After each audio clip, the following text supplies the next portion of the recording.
إذا متابعينا الكرام نكتفي بهذا القدر من حديث سيد ماتورانا. ألف مبروك بالتأكيد، نكررها لنادي النصر. كابتن خالد الغامدي راح في كابتن النصر ظهر بمستوى مغاير بشكل جديد في هذا الجو الماطر، يكسب فريق بالتأكيد كسب الدوري قبل فترة بسيطة في مباراة الذهاب.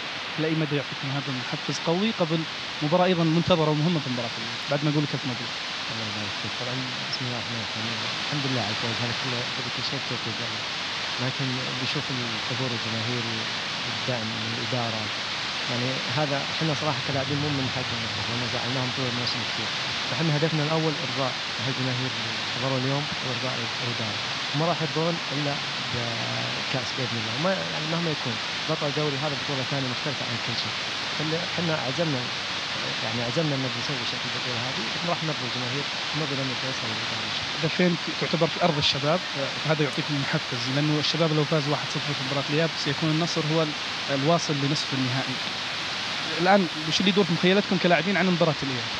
طبعا هي شيء ايجابي شيء اكيد، لكن احنا ندخل المباراه الجايه كاننا ما فزنا، لان اذا دخلنا احنا فايزين راح يكون اللعب مش بالحماس هذا اللي كان